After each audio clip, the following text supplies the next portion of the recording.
कार्बनिक यौगिकों के नामकरण को पढ़ाया जा रहा था, जिसमें अब तक आपको nomenclature of alkene, nomenclature of alkene, nomenclature of alkyne ये बताया जा चुका है। इसके बाद फिर क्रियात्मक समूह वाले कार्बनिक यौगिकों के नामकरण के बारे में बताया था। उसमें कल आपको अल्कोहल के बारे में बताया था कि अल्कोहल का नामकरण कैसे किया जाता है। आज अब प्रमुख रूप से फंक्शनल ग्रुप वाले कार्बनिक यौगिकों का नामकरण समझाने का प्रयास कर रहे हैं।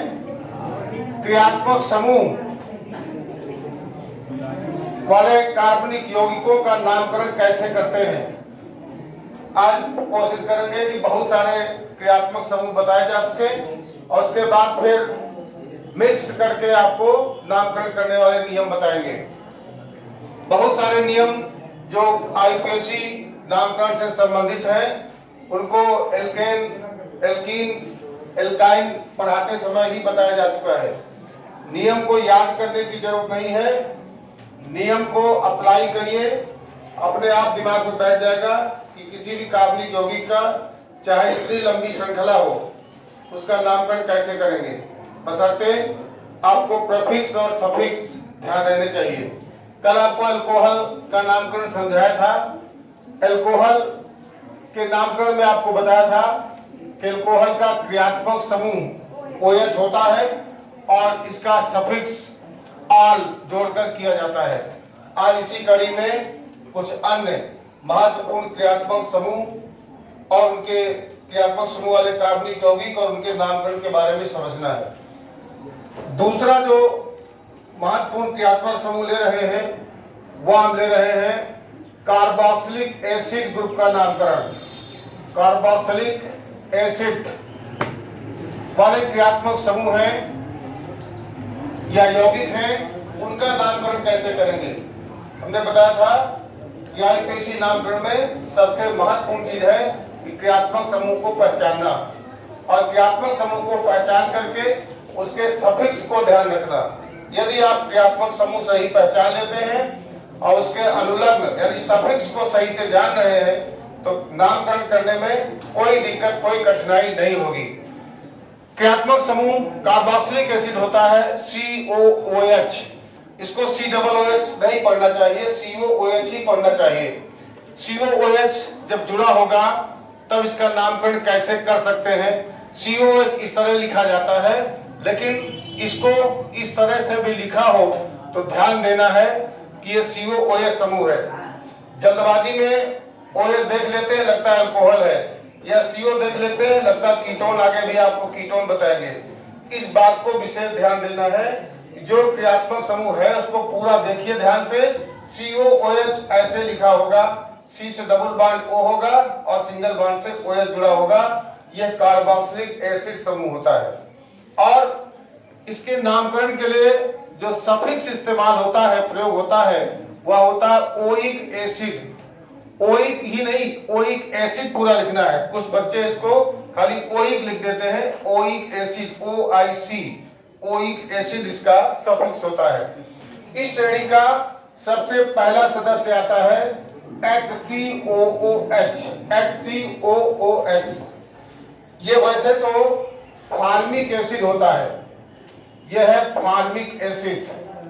फार्मिक एसिड कॉमन नेम है। ये ऐसे भी लिखा हो सकता है HC डबल बॉन्ड OOH, ऐसे भी SCOOH लिखा है ना, SCOOH ऐसे भी लिखा हो सकता है, तो कंफ्यूज नहीं होइएगा। फार्मिक एसिड है। अब देखिए इसका नामकरण कैसे करेंगे। ओइक एसिड इसका सफिक्स आपको बता दिया गया है और आपने पहचान लिया कि यह कार्बोक्सिलिक एसिड समूह है। ध्यान दीजिएगा, COOH है, COOH है, कार्बोक्सिलिक एसिड समूह है। सफिक्स आपको पता है, ओइक एसिड है, आपने पहचान लिया। एक ही कार्बन है, ऐसे कार्बनिक यौगिक या उनमें जो जुड़ा हुआ क्रियात्मक समूह है, यदि उनके क्रियात्मक समूह में कार्बन है उस कार्बन को भी काउंट किया जाएगा।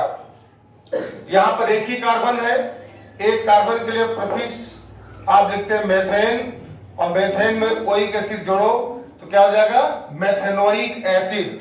अर्थात फार्मिक एसिड का आईयूपीएसी नाम, मेथेन में ई हट जाएगा, ओइक एसिड यहां जुड़ जाएगा, तो इसका आईयूपीएसी नाम होगा फार्मिक एसिड का एक कार्बन है मेथेन, सफिक्स होगा ओइक एसिड, मेथेनोइक एसिड, इसका आईयूपीएसी नाम होगा। इसी श्रेणी का दूसरा उदाहरण है CH3COOH। वैसे इसका नाम एसिटिक एसिड होता है, एसिटिक अम्ल, एसिटिक एसिड इसका कॉमन नेम है। इसका जब आईयूपीएसी नाम लिखना चाहेंगे, देखिए इसको इस तरह से भी लिखा जा सकता है।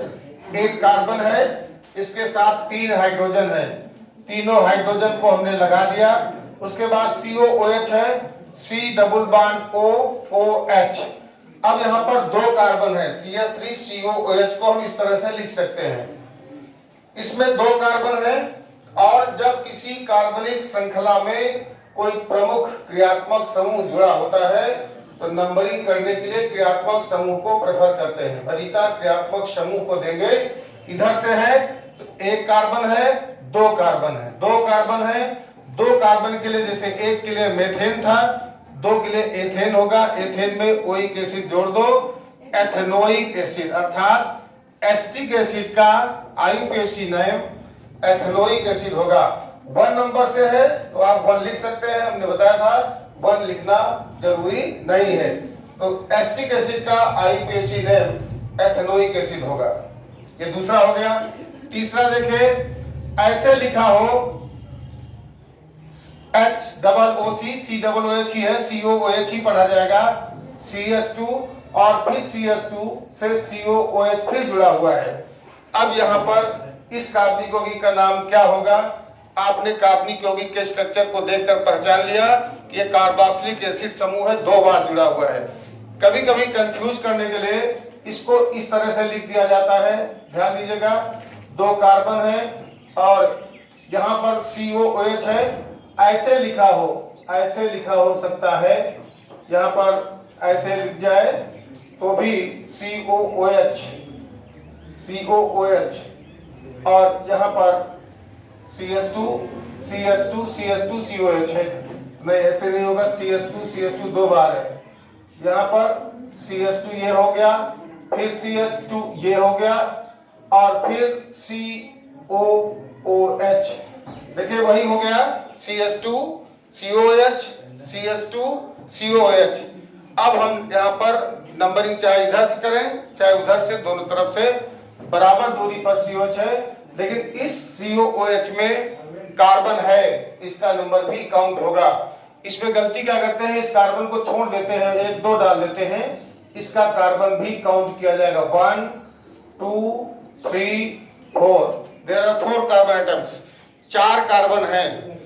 1 से ओइक एसिड है, 4 से ओइक एसिड है, 2 बार ओइक एसिड है। कहां से? 1 से है तो 1, 4 से है 4 और 2 बार है तो डाई, क्या चीज है? Oic acid, di oic acid. और कार्बन कितने हैं? 4, तो 4 के लिए but, 1,4 di oic acid but, या इसको हम लिख सकते हैं 1,4 डाई ब्यूटेनोइक एसिड। अगर आप ओइक एसिड को ब्यूट से मिला दें तो 1,4 डाई ब्यूटेनिक एसिड, ये हो गया कार्बोक्सिलिक एसिड का नामकरण। आज हम महत्वपूर्ण क्रियात्मक समूह को सीधे लेकर के उनके नाम बता रहे हैं, आप स्ट्रक्चर बना करके नाम लिखते चलिए, नोट करते चलिए। उसके बाद फिर अगला क्रियात्मक समूह लेते हैं एल्डिहाइड, अल्कोहल हो गया, कार्बोक्सिलिक एसिड हो गया। अब अगला क्रियात्मक समूह जो आपको बताने जा रहे हैं वह है एल्डिहाइड श्रेणी का कोई कार्बनिक यौगिक है, तो उसका आईयूपीएसी नाम क्या लिखेंगे? तो nomenclature of aldehyde, nomenclature of aldehyde, aldehyde का नामकरण कैसे करेंगे? सबसे पहले एल्डिहाइड क्रियात्मक समूह होता क्या है? तो एल्डिहाइड का क्रियात्मक समूह होता है CHO, और ये ऐसे लिखा हो सकता है C डबल बॉन्ड OH, और ये कहीं आकर जुड़ेगा। CHO ऐसे लिखा हो सकता है, तो ध्यान रखिएगा एल्डिहाइड समूह CHO होता है। और इस एल्डिहाइड श्रेणी का सफिक्स होता है एल, अल। ओएल कर दोगे तो अल एल्कोहल का हो जाएगा, एल अल। एल्डिहाइड का क्रियात्मक समूह CHO है और इसका नामकरण करते समय अनुलग्न अल का प्रयोग करते हैं। इस श्रेणी का सबसे पहला सदस्य है HCHO। इसका कॉमन नेम है फॉर्मएल्डिहाइड, फॉर्मएल्डिहाइड। इसको कॉमनली फॉर्मएल्डिहाइड के नाम से जानते हैं, HCHO। ये ऐसे भी लिखा हो सकता है HCHO, एक ही कार्बन है, वो भी क्रियात्मक समूह का कार्बन है, ये भी काउंट होगा। एक कार्बन के लिए मेथेन और CHO एल्डिहाइड है, सफिक्स अल होगा, तो मेथेन में अल जोड़ो तो क्या बन जाएगा, मेथेनल। इसका कॉमन नेम फॉर्मएल्डिहाइड है, आईयूपीएसी नाम मेथेनल हो जाएगा। तो फॉर्मएल्डिहाइड का आईयूपीएसी नाम मेथेनल हो जाएगा। इसी श्रेणी का दूसरा लेते हैं CH3CHO। यह है एसिड एल्डिहाइड। कॉमन नेम भी आपको ध्यान रखने चाहिए, एसिड एल्डिहाइड। एसिड एल्डिहाइड का आईयूपीएसी नाम क्या होगा, ये ऐसे भी लिखा हो सकता है स्ट्रक्चरल फॉर्म में, इसको इस तरह से लिख सकते हैं आप। देखिए CH3CHO। अब यहां पर इसके कार्बन को भी काउंट किया जाएगा, क्योंकि एल्डिहाइड समूह में, क्रियात्मक समूह में कार्बन भी मौजूद है। एक ही कार्बन, एक ये हो गया, दूसरा ये हो गया। दो कार्बन है, दो के लिए इथेन लिखते हैं और इथेन में सफिक्स अल को जोड़ दो तो आईयूपीएसी नाम हो जाएगा इथेनल। वन से जुड़ा है, इथेनल वन, अल वन भी कह सकते हैं, लेकिन इथेनल वन लिखने की बाध्यता नहीं है, तो इसका आईयूपीएसी नाम इथेनल होगा। जैसे अभी एल्डिहाइड बता रहे थे, एल्डिहाइड में अगर ऐसा हो CHO केवल दोनों क्रियात्मक समूह दिख रहे हैं, इसका भी नाम बड़ा इंपॉर्टेंट है। एक दो कार्बन है, एल्डिहाइड पे पुनः वापस आते हैं, दो कार्बन है, दो कार्बन के लिए क्या लिखेंगे, 1 से अल, 2 से अल, दो कार्बन डाई, दो अल है ना डाई, और दो कार्बन इथेनल, तो 1 2 डाई इथेनल।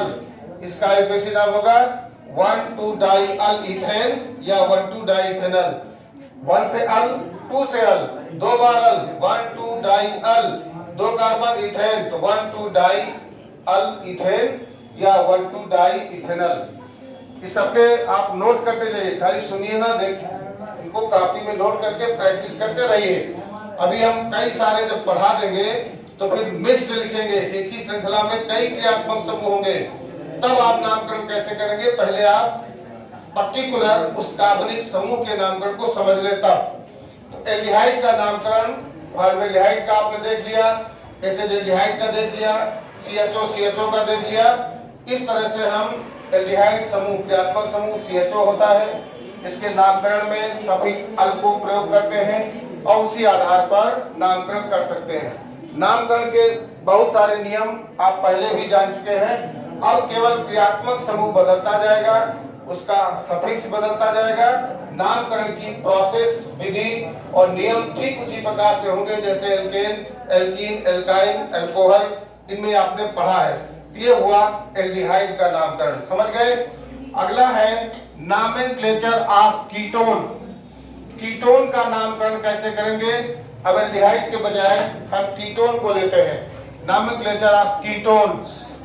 कीटोन का क्रियात्मक समूह C+O या CO लिखा हो सकता है। कीटोन का क्रियात्मक समूह CO होता है या C+O ऐसे लिखा हो सकता है। इसका सफिक्स ओन होता है, इसका जो सफिक्स है वो ओन होता है, ONE, इसको वन मत पढ़िएगा, ONE वन भी होता है, लेकिन यहाँ पर सफिक्स के रूप में हिंदी में जैसे लिख रहे हो तो ओन इसका सफिक्स होता है। और इस श्रेणी का सबसे पहला सदस्य है CH3CO CH3। इसको इस तरह से भी लिखा मिल सकता है, C से 3 हाइड्रोजन यहां जोड़ दिया, CH3 हो गया, और C से डबल बॉन्ड O आ गया, कीटोन हो गया। फिर C है, C से फिर 3 हाइड्रोजन परमाणु जुड़ गए। ये स्ट्रक्चर और ये structure both are same structure, दोनों एक जैसे हैं। कीटोन समूह CO से आपने पहचान लिया यह कीटोन है। कार्बन है 1 2 3, 3 कार्बन है और बीच में CO समूह जुड़ा है, कीटोन समूह जुड़ा है। तो 3 कार्बन के लिए क्या लिखते हैं, प्रोपेन में ओन जोड़ दो तो हो जाएगा प्रोपेनोन, प्रोपेनोन। और 2 नंबर से 1 2 3, 2 से कीटोन O है तो या प्रोपेन 2 ओन, 2 ओन को हम प्रोपेन से मिला दें तो प्रोपेनोन हो जाएगा। और इसका कॉमन नेम होता है एसीटोन, अर्थात एसीटोन का आईयूपीएसी नाम प्रोपेनोन होगा। क्या होगा, प्रोपेनोन। इस तरह से कीटोन समूह के सदस्यों का नामकरण सफिक्स ओन को जोड़कर किया जाता है। तो इस तरह से यह हो गया कीटोन समूह का नामकरण। नामकरण के नियम जान गए हैं, क्रियात्मक समूह पहचानते हैं, उसके सफिक्स को पहचानते हैं, तो किसी भी कार्बनिक यौगिक का नाम बड़ी आसानी से बिना किसी दिक्कत के, बिना किसी कठिनाई के बराबर आप लिख सकते हैं। तो ये कीटोन का नामकरण हो गया। अब इसी के नामकरण में श्रृंखला में हम कहीं एल्किल समूह भी जोड़ दें, डबल बॉन्ड भी जोड़ दें, तो रूल्स वही रहेंगे। जब भी कोई ये प्रधान क्रियात्मक समूह कहलाते हैं, जब भी प्रधान क्रियात्मक समूह जुड़ा होगा तो नामकरण करते समय जब नंबरिंग करेंगे तो प्रधान क्रियात्मक समूह को वरीयता देंगे। अभी आगे आप सीखेंगे कि कई सारे क्रियात्मक समूह जुड़े हैं, तब हम नंबरिंग किधर करेंगे। फिर कभी आपको हम आगे चार्ट बताएंगे जिसमें प्रधान समूह की वरीयता का चार्ट होगा। जैसे OH जुड़ा है, CHO जुड़ा है, OH के साथ COOH जुड़ा है, तब नामकरण कैसे करेंगे एक उदाहरण से देखिए। जैसे मान लिया कोई कार्बनिक यौगिक है CH3, यहाँ CH है और CH से OH जुड़ा है और फिर CH2 CH2 COOH है। अब आप देखिए यहाँ पर दोनों आप पढ़ चुके हैं, कार्बोक्सिलिक एसिड समूह को भी पढ़ चुके हैं, OH को भी पढ़ चुके हैं। अब इसका नामकरण चूंकि ये क्रियात्मक समूह इधर है, नंबर 1 यहां से स्टार्ट करेंगे। नंबरिंग करते समय 1 2 3 4, ये ध्यान रखिएगा। ऐसे क्रियात्मक समूह जिनके क्रियात्मक समूह में कार्बन है, तो जब नंबरिंग करेंगे तो उनका कार्बन भी काउंट होगा। जैसे एल्डिहाइड में CHO है, उसका कार्बन काउंट होगा। कीटोन में CO है, उसका कार्बन काउंट होगा। COH है, इसका कार्बन काउंट होगा। 1 2 3 4, 4 कार्बन की श्रृंखला हमें मिल गई, 4 कार्बन श्रृंखला मिल गई। OH भी है, COOH है। OH की तुलना में COOH वरीयता प्राप्त समूह है। ये प्रेफरेंस देंगे इसको, नंबरिंग करते समय भी किया। और जब COOH के साथ OH जुड़ा हो, तो वैसे आपको OH का सफिक्स हमने क्या बताया है, आल। लेकिन यहाँ पर OH से ज्यादा वरीयता प्राप्त समूह जुड़ा है तो OH का सफिक्स आल नहीं लिखा जाएगा, हाइड्रॉक्सी लिखा जाएगा। ये बड़ा इंपॉर्टेंट है। इसके कारण इंपॉर्टेंट है क्योंकि यहाँ OH पर आल नहीं लिखा जाएगा। इसको नोट कर लीजिए। 3 से OH है, 3 आल नहीं लिखेंगे, 3 हाइड्रॉक्सी क्या लिखेंगे, 3 हाइड्रॉक्सी। 1 से ओइक एसिड और 4 से ब्यूटेन, अर्थात 3 हाइड्रॉक्सी ब्यूटेनोइक एसिड। 4 कार्बन के लिए butane, oic acid butanoic acid 1 से है तो ब्यूटेनोइक एसिड 1, या 3 hydroxy 1 oic acid butane, 3 hydroxy 1 oic acid butane, या हम इसको दोनों को मिला दें तो 3 हाइड्रॉक्सी ब्यूटेनोइक एसिड 1। ये इंपॉर्टेंट इसलिए है क्योंकि यहाँ पर COOH के साथ OH समूह भी जुड़ा है। यहाँ पर OH के लिए सेकेंडरी सफिक्स का इस्तेमाल हाइड्रॉक्सी किया जाएगा, आल नहीं किया जाएगा। इस दृष्टिकोण से ये क्वेश्चन आईयूपीएसी नाम लिखने के लिए बड़ा ही महत्वपूर्ण है।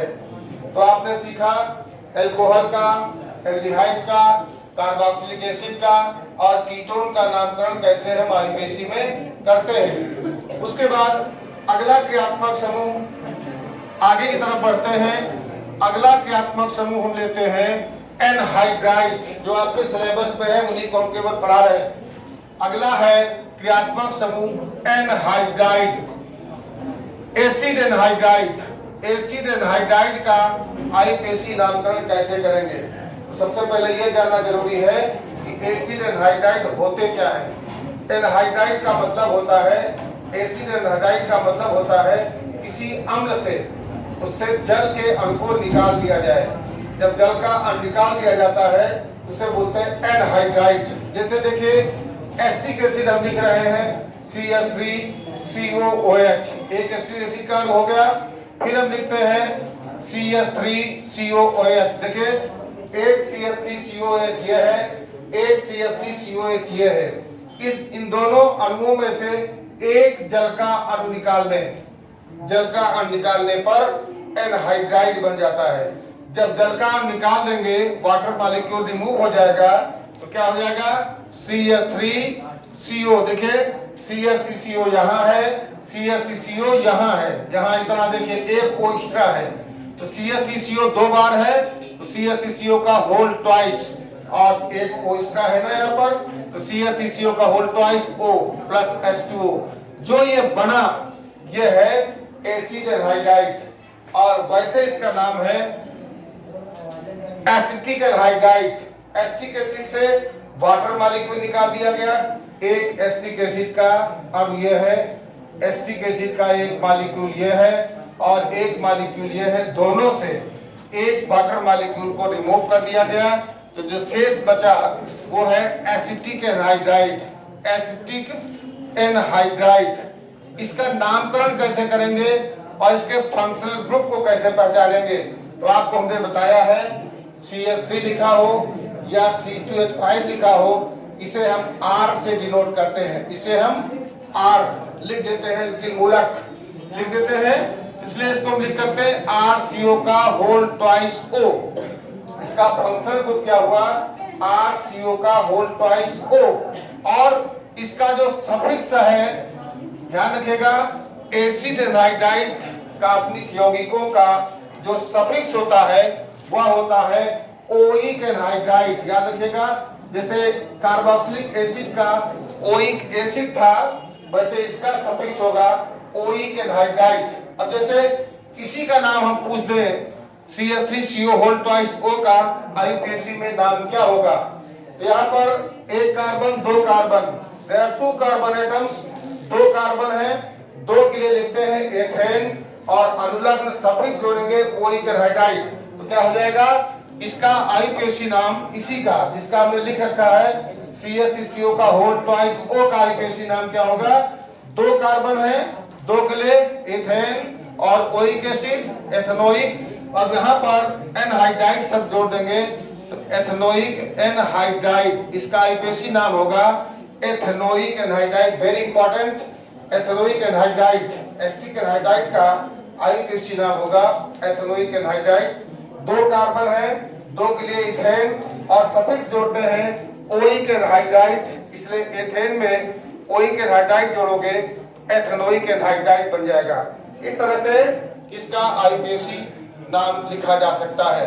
कभी कभी ये कैसे लिख के आता है तब बहुत कंफ्यूजन पैदा होता है, ये इसका आईपीएसी नाम क्या होगा। देखिए ऐसे स्ट्रक्चरल फॉर्म में लिख के आ जाएगा, तब आपको बताना होगा क्या नाम होगा। ऐसे लिखा है, CH3 को ऐसे लिख दिया गया, CH3C डबल बॉन्ड O ऐसे लिख दिया गया, CH3CO का होल ट्वाइस O। अब यहाँ पर भी एक O एक्स्ट्रा है, फिर यहाँ लिख दिया गया CH3। इस तरह से CH3CO का होल ट्वाइस O बन गया। देखिए CH3CO ये बन गया, CH3CO ये बन गया, CH3CO बन गया, तो इसका नाम क्या हो जाएगा? Ethanoic anhydride. इस तरह भी लिखा हो तो भी आप इसका स्ट्रक्चर बना करके भी लिख सकते हैं। तो ये हुआ एनहाइड्राइड का नामकरण कैसे लिखेंगे। अब है नॉमेनक्लेचर ऑफ एमाइड। देखिए बता रहे थे हमने कि जब बहुत सारे क्रियात्मक समूह हो जाएंगे तो उन क्रियात्मक समूहों को पहचानना और उनके अनुलग्न को ध्यान रखना कठिनाई आ जाएगी। एक साथ जब बहुत सारे पढ़ लेंगे। अब है नॉमेनक्लेचर ऑफ अगला लेते हैं एमाइड। Nomenclature of amide.